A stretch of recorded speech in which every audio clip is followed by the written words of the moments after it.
Oke, selamat petang, saudara-saudara semuanya. Selamat bertemu lagi ya. Kita mulai pembelajaran kita. Assalamualaikum warahmatullahi wabarakatuh. Ya, salam sejahtera untuk kita semuanya, saudara-saudara. Di sini telah hadir di kelas wireless ya. Ada Jackie Hendrian, ada Davone Fang. Davone Fang. Halo, Davone Fang. Can you hear Halo me? Pak, Oh, Ken. eh, Anda Indonesia apa anu? Di Indonesia itu Pak. Oh, Indonesia. Saya Indonesia Pak. Saya pikir dari Myanmar atau Malaysia, karena ada mahasiswa kita dari Myanmar. Jadi, nama Anda asli Indonesia ya, Davone ya? Iya Pak. Oh ya, oke, oke, sorry ya. Karena, Kang eh, itu marga saya Pak. oh sorry, sorry, sorry. Dari mana marganya? Eh, Marganya gimana bilangnya Pak? Saya orang Tionghoa sebenarnya Pak. Oh, Tionghoa ya? Oke, oke. Saya pikir Oke. marga apa itu di Manado atau di mana gitu ya. Nah, ya, oke, selamat datang ya. Salam kenal juga ya untuk Anda ya. Oke, mohon maaf, saya pikir nama Anda itu dari negara Asia Tenggara karena ada mahasiswa kita dari Asia Tenggara. Makanya saya lihat, oh, kok itu jangan-jangan ini begitu ya. Oke ya, ada juga Rio Tarigan, ada Kathleen ya, ada Rafsanjani, ada Atmadi, ya ada Fani ya. Selamat bergabung semuanya. Saudara-saudara, kita lanjutkan materi kita mengenai itu wireless network ya, di mana wireless network ini menjadi suatu standar di dalam kesepakatan secara global, ya ini standar yang mengatur mengenai cara kerja daripada hardware yang harus disetujui oleh semua pihak dan juga standar protokol.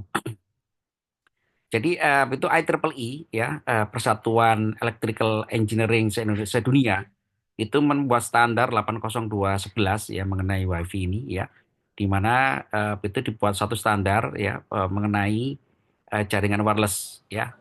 Nah, salah satunya adalah mengenai platformnya ya. Ada platform menggunakan infrared, ada platform menggunakan gelombang radio ya, yang semuanya itu akhirnya mensyaratkan adanya suatu kelengkapan dari perangkat yang harus digunakan ya atau juga dipenuhi. Kemudian juga metode komunikasi datanya ya. Komunikasi datanya juga teknik-teknik modulasi data yang harus disematkan ke dalam itu prinsip wireless ini juga dibuat standar juga ya. Kemudian juga mengenai protokol, protokol network yang nanti harus dilengkapi ya sebagai syarat bahwa dia terhubung dengan jaringan komputer. Nah, oke ya. Oke, kita simak saudara-saudara. Yang pertama adalah wireless LAN itu eh, juga ada yang menggunakan infrared ya. Infrared ini seperti itu yang kita gunakan saat ini ya, remote control ya. Remote control itu kalau dia bisa kita koneksikan dengan jaringan ya, atau juga mungkin ini ya apa itu Bluetooth ya itu juga bisa kita kategorikan sebagai wireless ya. Kemudian juga itu yang paling penting adalah itu jangkauan dari itu pancaran gelombang elektromagnetik ataupun juga gelombang infrarednya ya. Dia didesain fleksibel ya kan untuk menjangkau pengguna atau user ya kan itu dalam itu radius tertentu ya. Kemudian juga itu dia juga berfungsi sebagai ad hoc network ya. Jadi ad hoc itu jaringan yang bekerja langsung kepada user ya. Coba kita lihat saudara-saudara mengenai apa itu infrastrukturnya ya. Jadi infrastruktur network ini saudara-saudara sebagai contoh ya apa itu yang bekerja ya itu bagaimana jaringan komputer itu bisa terhubung dengan user melalui wireless ya kan itu menggunakan yang namanya apa itu access point ya. Expo ini adalah merupakan node akses ya, titik akses yang terhubung dengan platform wireless ya, menjangkau user ya. Jadi Expo inilah yang bertugas mengoperasikan sebagai itu wireless network ya. Jadi Expo ini ya nanti bisa kita desain dia sebagai jaringan wireless berbasis gelombang radio ya atau juga WiFi, juga bisa menggunakan infrared ya atau juga menggunakan yang namanya LiFi yang saat ini lagi dikembangkan ya. Nah, saudara-saudara, kumpulan daripada access point ini membentuk satu infrastruktur yang disebut sebagai ad hoc network, ya. jaringan yang bekerja langsung kepada user seperti itu ya. Jadi itu dengan cara seperti ini gitu kan, infrastruktur jaringan itu yang direalisasikan dengan wireless ya kan, itu bisa mobile ya, bisa mobile, kemudian juga bisa memiliki fleksibilitas ya, bahkan juga bisa dikembangkan menjadi skema-skema yang saat ini juga sedang didevelop ya, seperti underwater ya, atau juga apa itu dari water to surface, itu juga mulai dikembangkan ya, teknologi jaringan komputer ya kan di bawah air ya. Kemudian saudara-saudara, perbedaan antara Anda sudah tentu tahu ya, perbedaan antara jaringan berbasis kabel dengan berbasis wireless ya. Jadi berbasis kabel ini ya dia menggunakan medium transmisi berupa berupa kabel koaksial ya. Kabel koaksial atau juga kabel ini ya, kabel AWG ya. Jadi kabel koaksial ini ya tembaga ya, berfungsi sebagai penyalur arus listrik ya. Tapi kalau wireless ya kan dia tidak membutuhkan medium transmisi yang berupa kabel ya. Dia itu nama juga wireless ya, tanpa kabel ya. Jadi jaringan komputer ini dihubungkan dengan itu menggunakan gelombang elektromagnetik ya. Yang gelombang elektromagnetik itu bisa gelombang radio, microwave, atau juga bisa cahaya. Cahaya itu dibagi-bagi ya, nanti ada tergantung dari spektrum yang digunakannya. Kalau spektrumnya adalah spektrum inframerah, ya maka dia bisa kita kategorikan sebagai apa itu infrared wireless ya. Kalau dia menggunakan cahaya, maka dia kita sebut sebagai LiFi ya, atau Light Fidelity, atau juga Visible Light Communication. Ya, nanti kita jelaskan ya contoh-contohnya. Nah, saudara-saudara, itu metode akses itu sangat penting ya. Metode akses ini memastikan bahwa transmisi data antara user dengan itu host ya di dalam jaringan tadi ya, ad hoc networks ya. Jadi user menuju ke access point itu diatur dengan yang namanya teknologi akses. Ya, teknologi akses ini eh, cara data berkomunikasi antara kedua belah pihak. Antara mana? Antara access point dengan user. Antara access point dengan user ini itu sama-sama transmit tapi juga sama-sama receive ya. Jadi keduanya ini sama-sama transmit ya, sama-sama mengirim tapi juga sama-sama menerima. Sehingga apa saudara-saudara? Sehingga harus ada yang namanya collision detection ya. Jadi jangan sampai data digital yang dikirimkan itu bertabrakan ya. Bertabrakan satu sama lain ya, atau juga tidak mampu mendeteksi bahwa ini dari penerima, dari user. Nah, di dalam teknologi wireless ini saudara-saudara, hal yang sangat unik adalah itu semua user itu bisa mengakses ke satu titik ya. Jadi kalau berbeda dengan itu kabel, kalau kabel ini semua user harus terhubung dengan kabel ya, tapi kalau wireless tidak ya. Dia itu dapat terhubung, semua user itu dapat terhubung ke akses point ya kan, asalkan ada yang namanya metode yang namanya akses ya. Nah, metode akses ini ya kan harus mampu diidentifikasi oleh access point. Ini dari mana? Gitu ya. Sebagai contoh adalah kita smartphone kita ini ya terhubung dengan operator. Nah, operator itu ya kan di dalam satu itu access point di itu BTS-nya ya.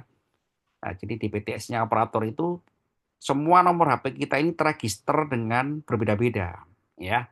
Jadi access point di sebagai contoh ya, access point di itu base transfer station atau BTS ya, miliknya operator yang kita berlangganan ini, dia mampu deteksi bahwa sinyal ini dari masing-masing HP usernya.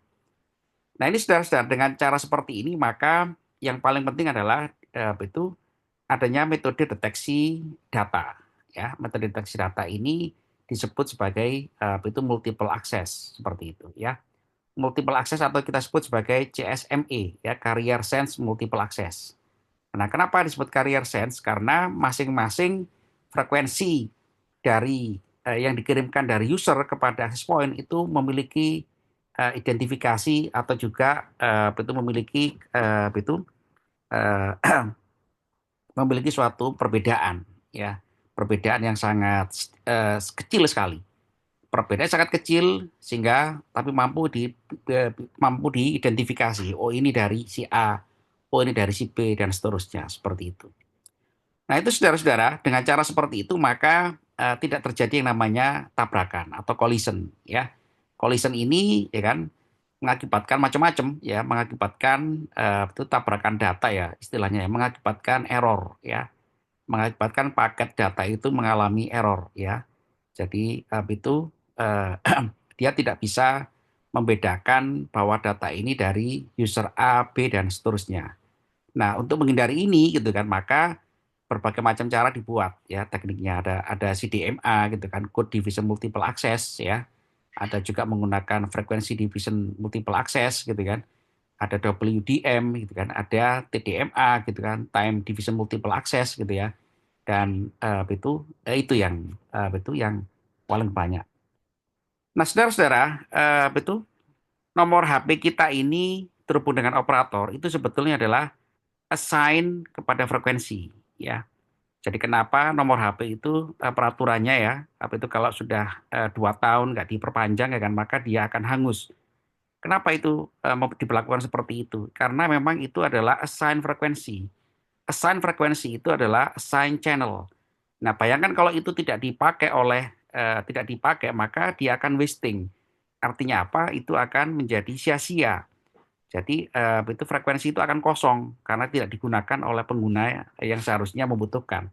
Sehingga kalau kita punya nomor HP, saudara-saudara kan usahakan nomor HP itu kita maintain ya, kita gunakan betul-betul karena memang itu sumber daya yang sangat terbatas ya.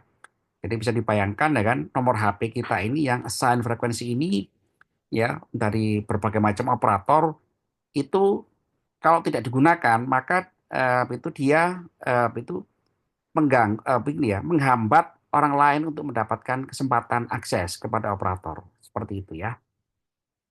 Betul ya, 2 tahun ya. Betul masa betul kalau tidak pernah digunakan akan hangus. Betul ya. Halo, halo, Halo, Pak. Halo. halo. Saya udah lama Kak mengupdate betul masalah GSM ya. Kalau zaman dulu kan sangat update ya. Nomor itu disayangi betul. gitu ya, kontak ganti nomor gitu ya. Nah, oke, Kalau saya saudara-saudara kurang ya. tahu, Pak. Ya, ya, oke ya, nanti bisa Anda update ya. Nah, saudara-saudara, di dalam jaringan wireless ya itu seringkali terjadi yang namanya apa itu tumbukan atau collision ya karena memang itu zaman dulu ya. Kalau zaman sekarang sih udah sangat canggih ya. Jadi apa itu semua device yang terhubung dengan access point itu sudah memiliki apa itu memiliki yang namanya identifikasi berupa apa itu TCP/IP ya. Nah, TCP/IP inilah yang kode yang dikirimkan ke dalam apa itu ke dalam jaringan agar dia tidak itu walaupun dia menggunakan frekuensi yang sama ya semua user menggunakan frekuensi yang sama tapi dia mendapatkan ID ya dari konsep TCP/IP ya sehingga itu walaupun pasti terjadi tabrakan tapi tidak mungkin terjadi kesalahan deteksi ya. Jadi pertabrakan itu artinya adalah frekuensinya sama-sama diterima ya. Frekuensi itu yang dipancarkan dari user ke point semua diterima semuanya. Tapi identifikasinya berbeda-beda. Kenapa? Karena di situ ada nomor IP yang berbeda-beda. Ya, jadi kenapa semua orang bisa mengakses access point ya karena itu semua device itu terregister dengan TCP IP yang berbeda-beda secara otomatis dari device-nya. Begitu ya, saudara-saudara ya. Kalau zaman dulu mungkin zaman saya dulu ya, waktu setting wireless LAN dengan itu pasti rawan terjadi yang namanya collision atau tabrakan data ya. Nah, saudara-saudara, itu interferensi ya. Jadi karena jaringan wireless itu menggunakan gelombang radio pada daerah microwave ya, maka seringkali terjadi yang namanya interferensi. Ya, interferensi ini eh, memang merupakan fenomena gelombang elektromagnetik ya, bahwa dia kalau bertemu dengan frekuensi yang sama, maka dia bisa overlapping satu sama lain. Sehingga itu data atau informasi itu bisa masuk antara kedua sumber pemancar gelombang elektromagnetik tadi itu. Nah, zaman dulu dimungkinkan. Kalau zaman sekarang ya relatif tidak ya kan, karena tadi ya. Karena sama-sama memancarkan gelombang tapi memiliki kode yang berbeda-beda ya. Nah, kodenya itu salah satunya adalah dari nomor TCP IP seperti itu ya. Tapi kalau dalam level operator ya, level operator itu seluler ya, untuk menghindari ini maka dibutuhkan satu regulasi. Nama regulasinya adalah apa itu pembagian kanal frekuensi ya. Jadi kanal frekuensi itu dibagi-bagi ke semua operator ya. Jadi kalau misalkan Anda lihat ya, zaman dulu apa itu GSM atau BTS itu ramai sekali ya. Tapi kalau sekarang nggak terlalu itu ramai ya, karena semua sudah terpasang BTS ya. Nah, operator ini saudara-saudara oleh apa itu Kemenkominfo dibagi-bagi frekuensinya ya. Jadi frekuensi GSM, frekuensi CDMA, frekuensi broadband itu dibagi-bagi ya. Nah, pembagian frekuensi ini memungkinkan antar operator itu tidak saling berebutan kanal frekuensi. Sehingga kanal frekuensi itu dioptimalkan oleh operator ya kan, supaya dia bisa melayani penggunanya seperti kita ini ya. Ada pertanyaan saudara-saudara? Halo? Tidak ada, Pak. Oke. Nah, tapi tetap ya kan bahwa karena dia menggunakan gelombang radio ya, berarti gelombang radio itu juga juga memiliki sisi kelemahannya kan, dia bisa disadap ya, asalkan bisa mengetahui security-nya ya.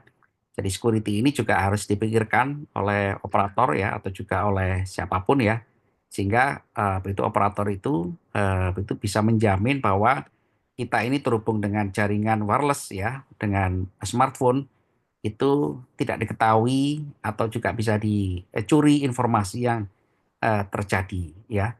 Transaksi informasi yang antara user dengan operator itu rawan ya, sehingga apa? Sehingga ada memang alat yang khusus ya yang bisa menyadap gitu kan, itu device-device yang terhubung dengan operator. Nah, itu ya kenapa? Ya karena memang memanfaatkan prinsip interferensi tadi itu, seperti itu ya. Jadi memang itu sulit ya, tapi juga sangat memungkinkan itu bisa diantisipasi ya supaya itu tidak terjadi yang namanya itu penyadapan. Nah, saudara-saudara, ini ada salah satu contoh gitu kan, itu ad hoc network ya, itu antara itu access point ya dengan usernya ya. Jadi itu dengan itu dengan mekanisme yang Anda lihat seperti ini ya, maka ya kan komunikasi data itu bisa terjadi gitu ya di setiap di setiap ad hoc network ini ya. Jadi dengan standar itu dengan standar yang telah dipenuhi gitu ya, maka jaringan access point ini bisa menghubungkan dengan semua usernya gitu kan di sepanjang coverage itu pancaran gelombang elektromagnetik dari access point ya. Nah, ini saudara-saudara gitu kan menjadi sangat penting bagi kita ya. Itu Pak, bagaimana kalau usernya itu bergerak ya, bergerak dari satu access point ke access point lain. Nah, itu eh, tadi ya bahwa di setiap itu operator ya kan itu dipasangi yang namanya sistem deteksi daripada user ya. Jadi user itu dengan nomor frekuensi yang kita dengan nomor frekuensi yang kita gunakan ini sudah saudara kita bisa terregister di mana saja ya di sepanjang BTS ya. Nah, siapa yang pernah roaming ke luar negeri, saudara-saudara? Halo, siapa yang pernah menggunakan HP-nya roaming ke luar negeri? Kalau saya nggak pernah, Pak. Ke Arab Saudi, umroh atau kemana gitu? Nah, itu salah satu contoh ya bahwa jaringan wireless ya dengan device yang kita gunakan ini ya sepanjang operator di seluruh dunia itu ada koneksinya ya, maka kita ini sebetulnya bisa terkoneksi dengan semua operator di seluruh dunia. Ya, jadi kalau kita misalkan nggak jauh-jauh deh ya, misalkan kita ke negara tetangga gitu ya, kita roaming dulu gitu kan, maka nomor HP kita ini udah diregister ya kan, bisa masuk ke operator yang punya kerjasama antar operator dengan operator kita di luar negeri. Sehingga begitu kita aktif ya, bisa HP kita itu masuk negara lain yang tentu operatornya berbeda, itu langsung terdeteksi ya, terdeteksi otomatis bahwa kita ini terregister di access point dari suatu lokasi yang itu bukan lokasi negara kita. Nah, mekanisme seperti itu saudara-saudara merupakan salah satu keunggulan daripada teknologi mobile ya, mobile network ya. Jadi kita ini dengan smartphone kita ini bisa di mana saja sebetulnya, asalkan operator yang kita langgan ini punya kerjasama ya. Sehingga begitu kita mendapatkan sinyal ya, kita itu bisa terregister ya di mana saja. Tapi ini juga sangat mahal ya. Kenapa sangat mahal ya? Memang karena itu operator untuk bisa menjalin network ya, menjalin network dengan operator di negara lain ya itu memang tidak murah ya. Jadi itu yang harus kita juga ketahui. Nah, saudara-saudara, dengan cara seperti itu, saudara-saudara, maka distribusi access point ini, saudara-saudara, itu bisa diatur, ya, bisa diatur, ya kan? Jadi apa yang diaturnya, gitu ya? Yang diatur adalah ya termasuk bandwidth-nya, gitu ya. Kemudian juga apa itu berbagai macam broadcast informasi yang diberikan, ya. Kemudian juga bisa mengatur load bandwidth, ya. Jadi di level operator ini saudara-saudara semua access point ini gitu ya itu bisa diatur ya bisa diatur karena apa karena itu ini pentingnya itu teknologi jaringan ya bisa mengetahui itu load ya beban dari suatu access point ya. Nah seperti kita lihat saudara-saudara ya kan kadang itu jaringan itu ada yang sangat lambat ya ada jaringan itu yang sangat cepat ya kadang-kadang itu kalau zaman dulu itu sangat terasa kalau operator itu belum memiliki suatu manajemen bandwidth ya di dalam itu pelayanannya. Sehingga apa? Sehingga itu di daerah atau kota-kota yang populasinya sangat besar ya itu zaman dulu itu sangat berat ya ketika belum ada manajemen bandwidth ya. Siapa yang pernah dulu zaman dulu SMS masih menangi SMS? Anda masih apa itu masih merasakan SMS saudara-saudara? Halo, Pernah merasakan, Pak. Pernah. merasakan ya SMS. SMS ya. SMS itu kan dulu kalau hari raya itu kan lama itu ya. Apa itu kirimnya ya. Pada waktu hari raya itu kan kelihatan sekali. Itu kenapa ya? Karena semua orang kan mengirimkan SMS ya, short message service itu ya, yang ukurannya berapa kilobyte ya. Tapi satu orang itu ya mengirimkan ratusan atau juga ratusan SMS ya, all at once ya. Sehingga apa? Sehingga operator itu terbebani ya. Jadi servernya operator itu terbebani ya sehingga lama sekali kita menerima itu biasanya kan kalau kita tektokan zaman dulu ya itu kita terima SMS itu kan ya kita kirim ya kemudian beberapa selang berapa detik kita dapat reply gitu ya. Tapi kalau Pak menjelang hari raya itu kan terasa ya itu SMS yang kita kirimkan itu yang kita kirimkan ke operator itu lama sekali responnya. Ya kenapa demikian? Karena dia overload. Nah, kenapa overload? Ya karena zaman itu belum dikenal atau belum juga aware ya masalah manajemen bandwidth atau juga manajemen layanan data. Nah, sekarang saudara-saudara, dengan adanya manajemen bandwidth ya yang bersifat dinamik ya, jadi bandwidth itu kan terbatas ya. Setiap operator itu bandwidthnya terbatas ya sehingga dia bisa mengatur mana yang populasi penggunanya sangat banyak mana yang sangat sedikit. Nah, itu dia aktif manage ya, aktif mengatur. Sehingga apa? Sehingga itu relatif di mana saja saat ini sekarang ini kita kecepatannya hampir sama ya. Yang di Kalimantan, yang di luar pulau gitu kan. Saya kemarin ke Papua ya, di itu dekat apa itu mana pantai yang terkenal di Papua itu eh, saya coba gitu kan di pulau gitu kan di satu pulau gitu kan saya coba video call kan itu ya nggak beda jauh ya dengan di Jakarta. Ya itu salah satu contoh gitu kan operator gitu ya yang mampu menerapkan manajemen bandwidth ya sehingga dia bisa mengatur bandwidth itu uh, seefisien mungkin ya atau juga menjamin gitu kan semua layanan yang kepada usernya ini tidak mengalami suatu kendala akibat bandwidthnya itu terkuras di suatu titik. Nah, inilah saudara-saudara peranan daripada access point ya, yang access point ini bisa dikendalikan oleh satu namanya portal ya, portal utama dari suatu server besarnya seperti itu ya. Sehingga portal ini yang mengatur semua jaringan gitu ya, di access point ya kan itu bisa dikendalikan dengan cara yang itu secara dinamik ya dan juga secara aktif kan agar beban daripada bandwidth itu bisa dikirimkan secara optimal kepada usernya. Nah, saudara-saudara, ini adalah salah satu contoh ya, protokol yang saya tinggung sedikit tadi ya, protokol di jaringan ya. Jadi itu dia menggunakan apa itu 802.11 ya, kemudian juga menggunakan 8023 ya untuk media akses kontrolnya ya kan, MEC ya. Kemudian dari sini semua apa itu device daripada Aspoint ini kepada user ya kan itu dapat dibaca ya lalu lintas data. Jadi yang mengatur lalu lintas data ini adalah MAC ini ya, Media Access Control ya.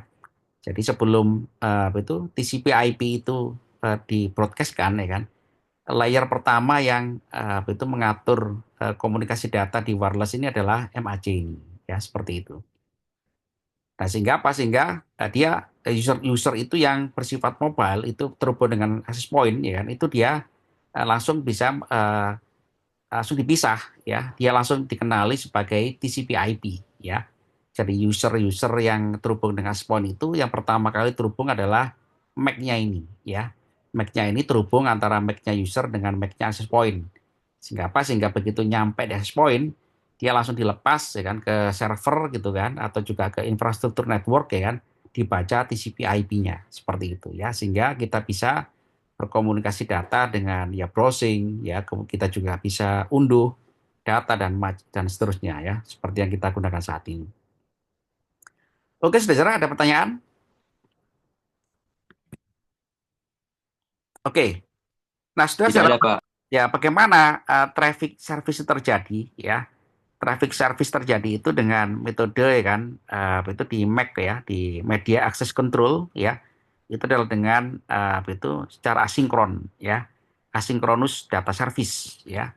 Jadi asynchronous data service ini gitu kan, itu ya kalau mau kita visualisasikan ya, ini seharusnya ada ininya ya, ada softwarenya ya. Tapi karena kita itu eh,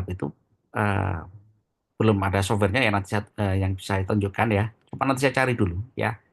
Contoh daripada komunikasi asinkronus data ya. Jadi asinkron itu pengertiannya adalah user dengan access point itu kan berkomunikasi dengan waktu yang berbeda-beda ya. Misalkan ya kan, WiFi Anda itu penggunanya 10 orang. 10 orang itu apakah sama waktunya menggunakan WiFi? Pasti kan enggak. Betul enggak? Halo saudara-saudara. Iya, Pak. Nah, itulah asinkron ya.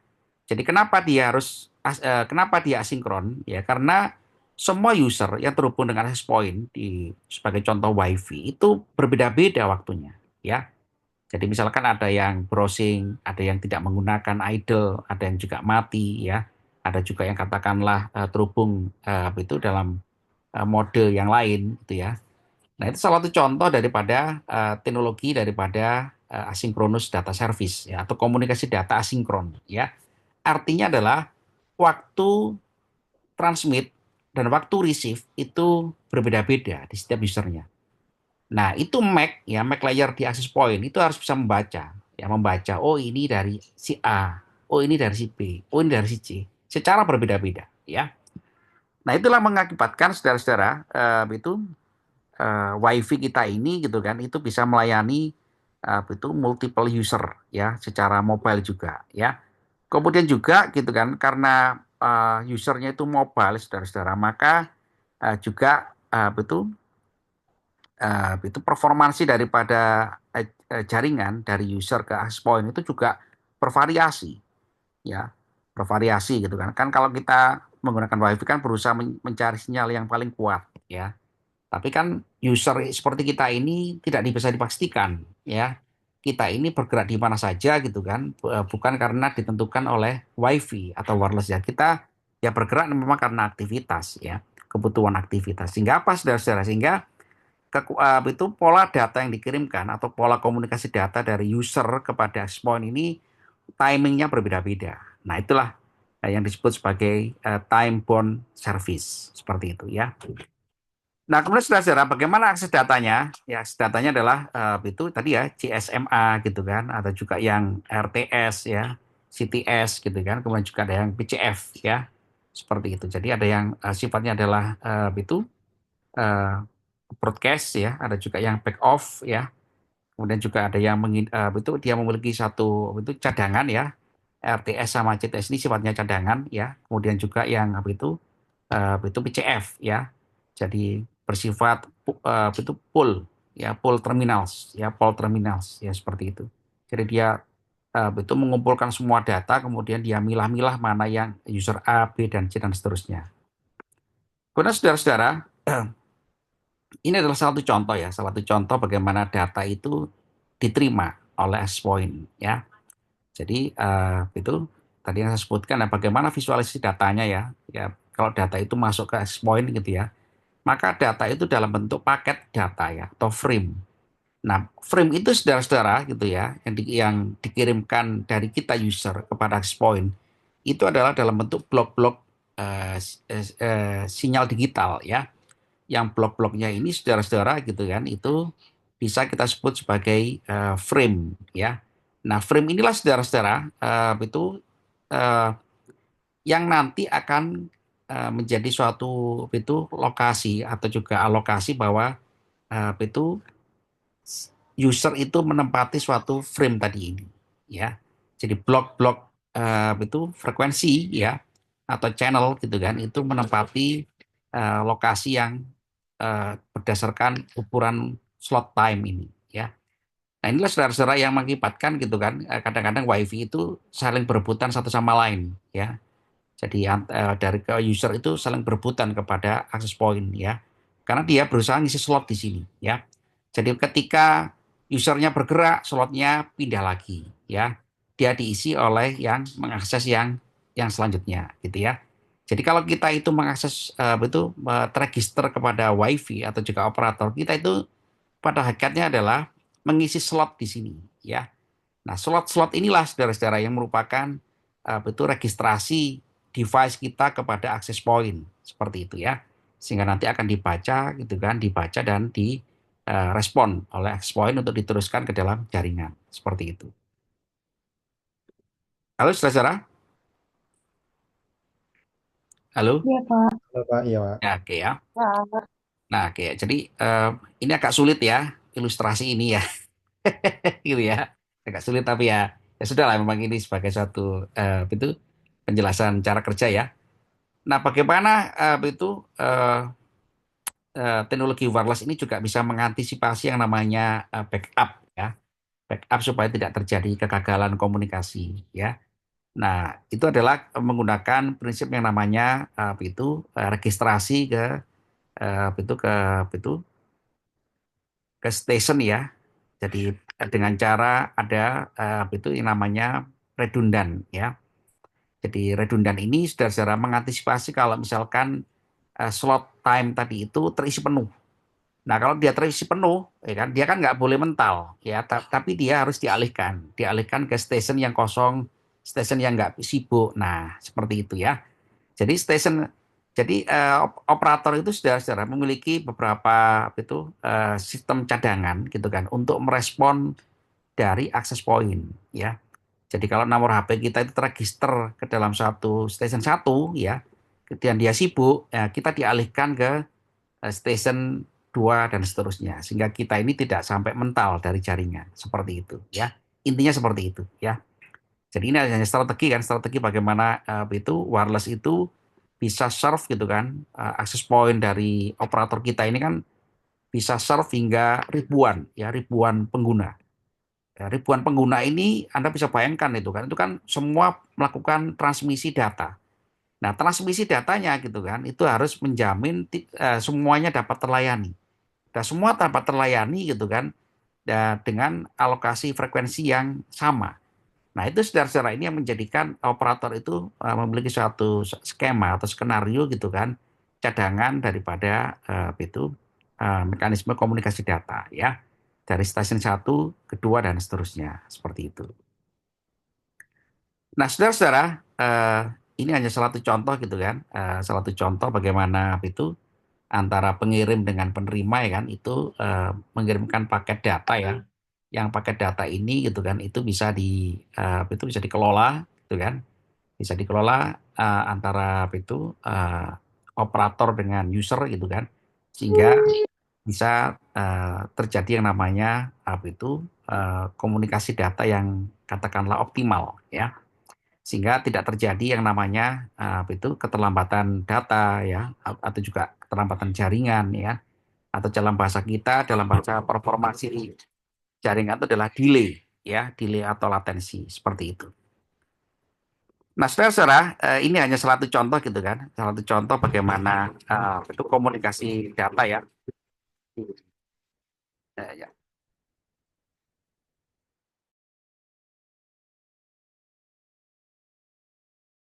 Oke, bentar ya, bentar.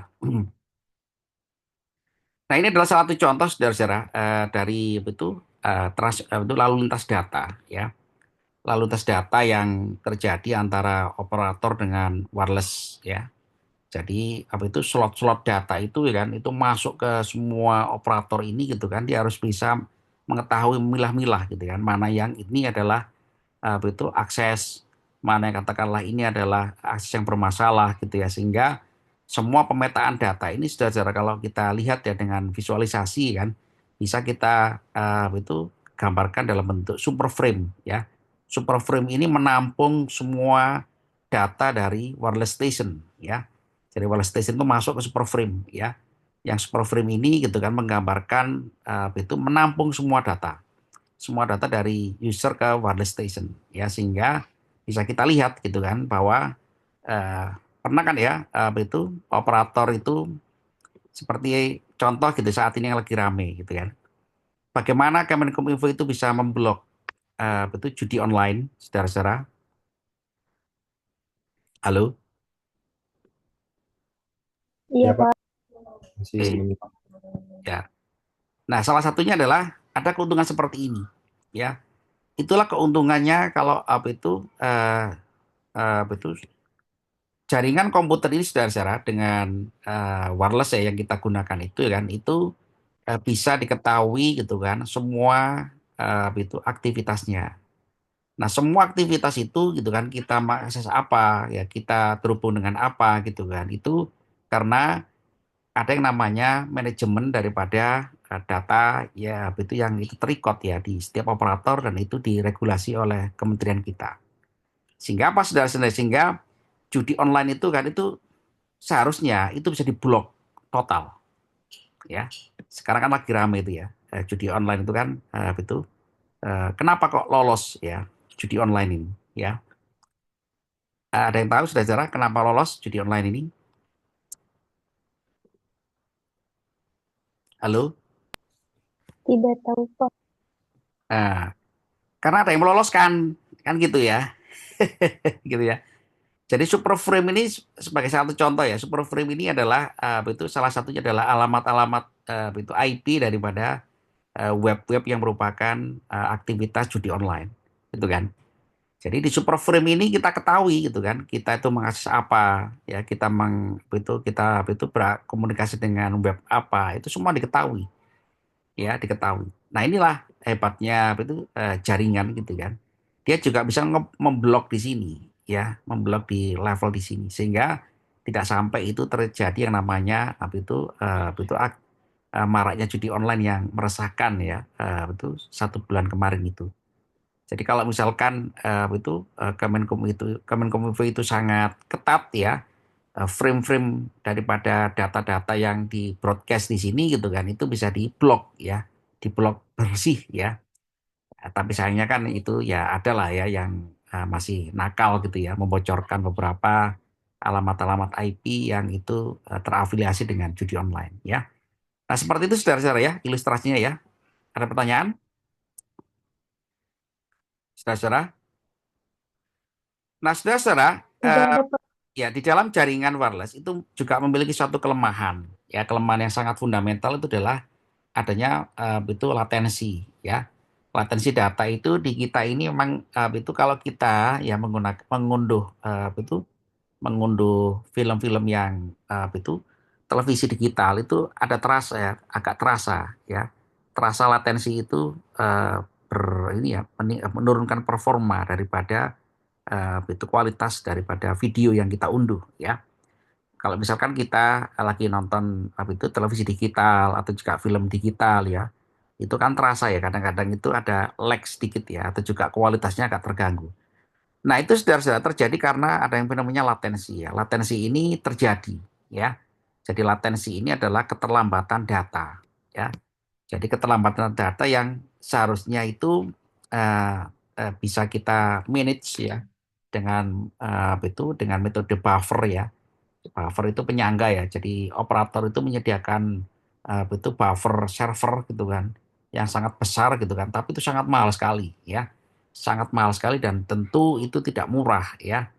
Nah, tujuannya apa? Agar itu video on demand yang saat ini digunakan banyak orang ya untuk berlangganan televisi digital, itu film-film digital ya, itu tidak mengalami penurunan performansi. Nah, ini menjadi satu kendala memang betul daripada teknologi wireless ya. Ya memang karena apa ya? Karena memang itu perilaku daripada user ya, kemudian juga mobilitas dari user yang bersifat random gitu ya, kemudian skalabilitas daripada user dan operator itu menjadi isu gitu kan, bahwa semua komunikasi data dengan wireless itu bersifat random ya, bersifat random, acak gitu kan, dan tidak bisa dipastikan. Karena bersifat random dan tidak bisa dipastikan dalam beberapa aspek ya, dalam skalabilitas ya, dalam juga mobilitas ya, dan juga dalam itu ukuran datanya gitu kan, sehingga latensi ini mengakibatkan itu frame-frame yang dikirimkan dari user ke access point sampai ke operator ini mengalami keterlambatan seperti itu ya. Di samping juga ada keterlambatan memang ciri khas daripada transmisi di gelombang elektromagnetik, baik itu gelombang elektromagnetik microwave maupun juga infrared seperti itu ya. Nah, itu yang merupakan peluang yang sangat besar untuk tetap dieksplorasi atau juga diatasi, bagaimana cara mengatasi latensi ini ya. Nah, latensi ini bagi kita saat ini nggak terasa ya, tidak terasa. Tapi kalau latensi itu digunakan sebagai konsep smart city ya, misalkan untuk mengendalikan atau mengatur atau mengelola kereta listrik yang super cepat ya, WUS ya, yang kecepatannya 300 km per jam ya. Ya, itu kita ngirimkan pengendalian ngerem kereta api misalkan ya. Itu kalau terlambat ya, terlambat setengah detik ya, Anda bisa bayangkan itu kan, dia saatnya ngerem gitu kan, perintah ngeremnya terlambat setengah detik. Apa yang terjadi saudara-saudara? Halo, apa yang terjadi kira-kira? Halo, halo, halo. Oke, selanjutnya. Iya, Pak. Nah, yang terjadi adalah bisa mengakibatkan yang namanya komunikasi data itu betul menurunkan performansi ya dari sistem yang akan dikendalikan. Ya, jadi kalau misalkan itu kita merancang gitu kan, aplikasi-aplikasi yang kita gunakan ini sifatnya kan banyak juga yang digunakan untuk smart home gitu ya, untuk smart home gitu ya, untuk smart transportation gitu ya.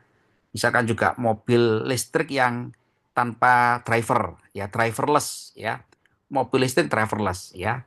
Seperti yang ada di Cina ya.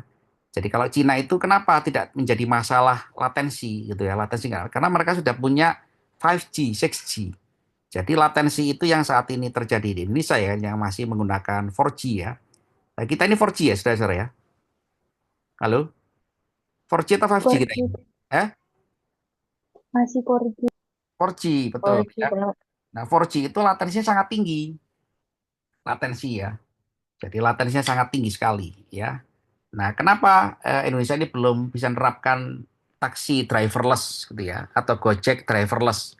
Ya, ya salah satunya adalah karena faktor latensi ini ya.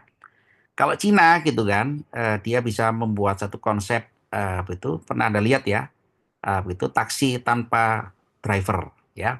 Jadi kalau kita punya aplikasi gitu kan, kita manggil taksi listrik ya, dia langsung datang, langsung buka gitu kan, kode akses dimasukkan, ya langsung selamat datang gitu kan, kita mau kemana gitu kan, itu langsung bisa diatur dengan aplikasi.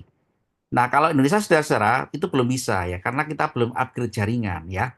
Jadi mereka itu sudah 5G, 6G gitu kan, sehingga latensi itu sudah bisa dikurangi. Kalau Indonesia ya kan 4G dipaksakan dengan mobil listrik driverless, ya waktu ngerem gitu kan, perintahnya terlambat datang. Apa yang terjadi saudara-saudara? Kalau misalkan perintah ngerem kepada mobil listrik itu terlambat datang? Apa yang terjadi? Kecelakaan, Pak. Nabrak, Iya, Pak. betul. Bisa nabrak gitu ya. Gitu ya. Apalagi kecepatannya kecepatan tinggi gitu ya. Nah, itu ya. Itu salah satu contoh gitu kan, Pak. Ilustrasi mengenai kenapa pentingnya latensi itu harus dikurangi ya, keterlambatan data ya. Oke, saudara-saudara ya. Insya Allah nanti saya lanjutkan. Itu mengenai performansi daripada jaringan wireless ya. Yang juga nanti hampir sama dengan apa itu teknologi apa itu ukuran daripada performansi jaringan secara umum di ilmu komputer ya. Ini tadi yang saya jelaskan gitu ya mengenai apa itu salah satu contoh gitu kan kalau misalkan apa itu penerapan daripada teknologi wireless ya yang saat ini sudah ya kita ketahui bersama-sama ya di industri, di dunia betul lembaga, perusahaan dan seterusnya ya. Oke, saudara-saudara, kita lanjutkan minggu depan ya. Dan materi ini sudah saya unggah di Lens ya saudara-saudara ya. Halo? Iya, Pak. Ya, Oke. ya, Nah, Pak. ya, minggu depan kita lanjutkan ya atau minggu ini ya, minggu ini kita lanjutkan karena saya mengganti kemarin yang itu belum bisa ya. Silakan tunggu waktunya ya dan selamat terus belajar bersama dengan Unsia ya dan kita kejar ya materi kita. Selamat petang. Assalamualaikum warahmatullahi wabarakatuh. Salam sejahtera untuk kita semuanya. Waalaikumsalam Waalaikumsalam warahmatullahi warahmatullahi wabarakatuh. Coba. wabarakatuh. Ya, Terima kasih, Terima kasih, Pak. Pak. ya sama-sama Terima saudara-saudara. kasih banyak, Terima Pak. kasih, Pak. Ya, ya.